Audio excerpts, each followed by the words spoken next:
Hi everybody, it's Miss Bobby. I hope you guys are doing great. It's been a few weeks since I talked to you guys. Miss Mandy's been doing the videos. She's been doing a great job, been making the lessons so much fun. But she's got a busy weekend, and so I wanted to come on here and just say hi to you guys and just to tell you guys about one of my favorite Bible stories. So first of all though, we're going to start with a game called Will It Float? So Alex is going to come over and help us with something.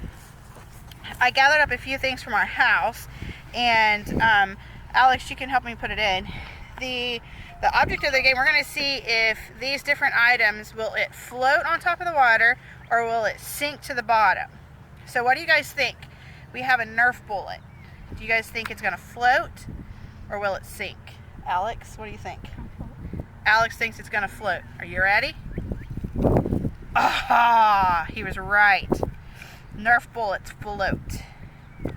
Alright, next item. We've got a chip clip. It's a pink, kind of heavy. Alex, what do you think? Is it going to float or is it going to sink? It's going to sink. Alex thinks it's going to sink. What do you guys think? You ready? Oh, he was right. Sunk right to the bottom. Okay, next thing we have is this. Look at this beautiful yellow flower that I found. We're at a place called Donegal Lake. It's close to our house.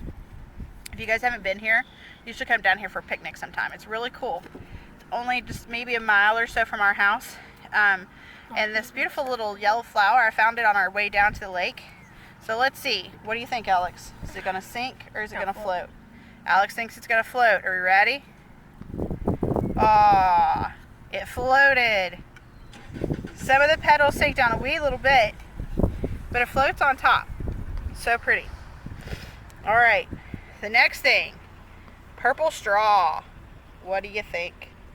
Is it going to float or is it going to sink? Oh, Alex thinks maybe it might sink. What would make it sink? Water goes in. If water got inside the straw. You ready? We're going to see. Oh, it floats. Now, let's test Alex's theory. Let's see if it gets water in it. Will it sink? No, it still floats. That's so cool.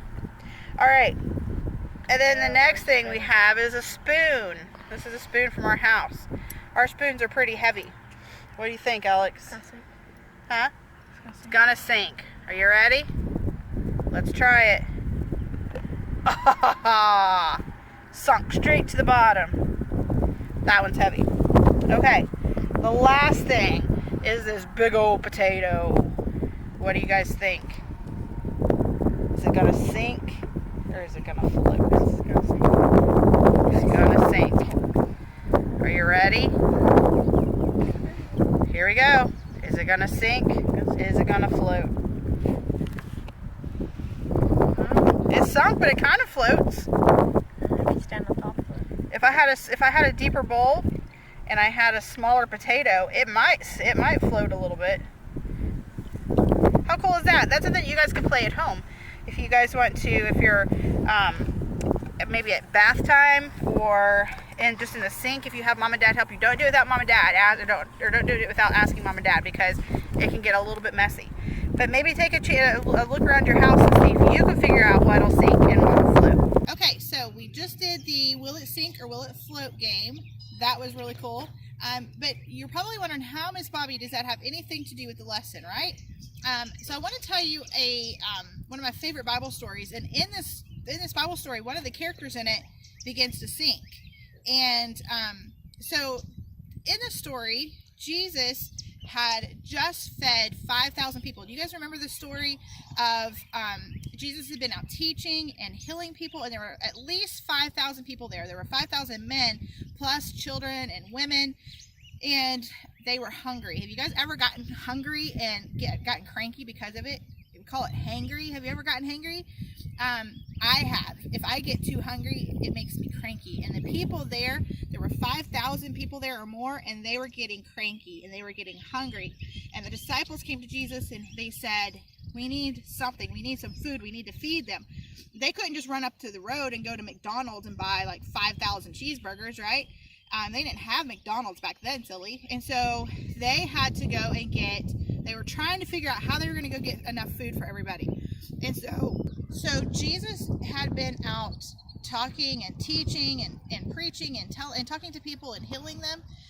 They spent all day with him. There were like 5,000 people. Do you guys remember that story? There were at least 5,000 people. There were 5,000 men. So there were children and women and lots more than just 5,000 people. They were there with Jesus that day, and they started getting hungry. And they started getting cranky. Have you guys ever gotten cranky when you're hungry? Miss Bobby gets cranky whenever I'm hungry. And sometimes I can get grumpy. And these people started getting cranky. And the disciples, who were Jesus' followers, they came to Jesus and they said, we got to do something. These people are getting hungry. They've been here listening to you teach all day. We got to do something. They couldn't just run up the road to McDonald's and get 5,000 cheeseburgers, right? Because they didn't have McDonald's back then. And so they were trying to figure out how in the world they were going to feed 5,000 people. And so Jesus told them to look around to see if anybody had some food. And the only one that had any food was this little boy, and he had a couple fish and he had a few loaves of bread. And Jesus said, that'll work. And so Jesus thanked God and asked God to bless it, and they had enough food to feed 5,000 people out of just a few fish and a few pieces of bread. They had enough to feed 5,000 or more people, plus they had leftovers. The Bible said they had 12 baskets of leftovers. That's a ton. And so after Jesus had been with these people all day and he was tired, he had been healing people all day and he had been talking to them and he had been teaching and preaching, he was tired and he wanted to go away by himself to pray. And so he told his disciples, he's like, you guys go ahead. They were going to go across the sea to the next place. But Jesus just needed some quiet time. Have you guys ever just needed some quiet time? That's what Jesus needed. Jesus needed just to get away for a while and to spend time talking to God. And so he went up into the mountain to pray, and the disciples loaded up into their ship to sail across the sea. Now you guys can see, I'm at a place called Donegal Lake, and you guys can see it's pretty calm. Obviously the sea that they were on would have been much, much bigger, probably more like Lake Erie, if you guys have ever been to Lake Erie. And just like at Lake Erie, storms come up on that sea very easily, very quickly.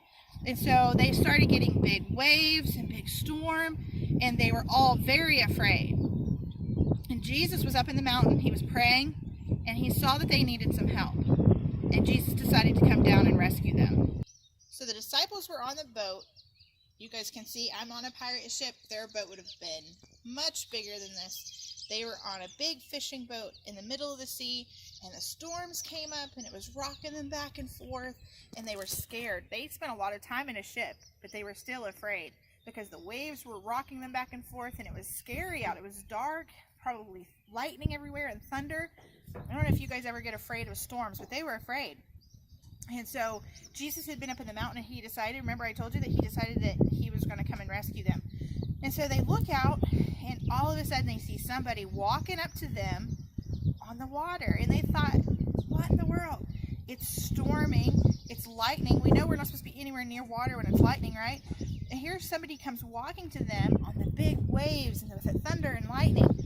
And there was a man in the boat, and his name was Peter. And Peter was one of Jesus' disciples. And remember, a disciple was somebody that followed Jesus. He went with him and helped him. And he was one of Jesus' best buddies. And so he was in the boat. And he looked out, and he's like, oh, I know who it is. That's Jesus. And so he says to him, Jesus, if that's you, tell me to come out of the boat. I want to walk to you on the water.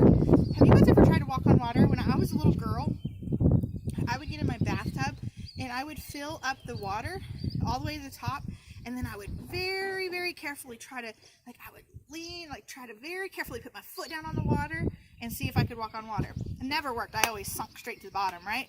Have you guys ever tried to do that? Maybe in a swimming pool, or try to float on the water? So Peter said, Jesus, if that's you, I'm going to come out to you.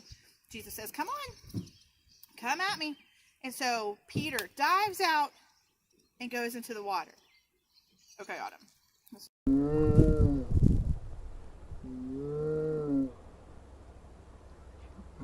So Peter dives out, he jumps into the water, and he's very carefully trying to make his way on the water. And the waves are splashing up around him, probably way taller than him, and he's very carefully trying to make his way to Jesus. And Jesus keeps saying, come on, come on. And Peter's trying to make his way to Jesus, but all of a sudden, Peter notices how bad it's storming. Peter looks out and he sees the waves. And he looks out and he sees the thunder and the lightning. And all of a sudden he gets scared. And he quits looking at Jesus. And instead he's looking at the storm. And as soon as he did that, he started sinking like a rock, straight to the bottom. And he reached out and he cried out, Jesus, help me. Save me. I need your help. And so Jesus reaches down, pulls him up out of the water, and puts him back in the boat where he's safe again. Now, that's one of my favorite stories because there have been times that I've been afraid. Have you guys ever been afraid? Maybe it was something that happened at home. Maybe you're afraid of the dark, or maybe something scary happened. Maybe somebody in your family got sick and you didn't know if they were going to feel better. Maybe it was something at school. Maybe one of the kids decided to bully you, or maybe it wasn't even anything like that. Maybe you were just afraid of taking a test, or anything like that. Anything can scare us. And even as an adult, I get scared sometimes. But that story about Peter reminds me that we don't have to be afraid because Jesus is always with us. Now, the important part of that is we remember that Peter started sinking. He did okay until he took his eyes off of Jesus. And the second that he started noticing the storm around him and he took his eyes off of Jesus, that's when he started to sink like a rock. So just like in our will it float or will it sink, Peter, obviously, he sunk down like a rock, but Jesus helped pick him up out of the water. So when things in life happen that are scary, all we have to do is keep our eyes on Jesus. Jesus is right there beside us. He won't let us go. And all we have to do is tell him that we need his help, and he'll reach down and he'll pick us up and he'll put us back where we're safe again. So I hope you guys are doing well. Like I said, I haven't got to talk to you guys in a few weeks. Miss Mandy was doing your lesson, and I've missed getting to talk to you guys some.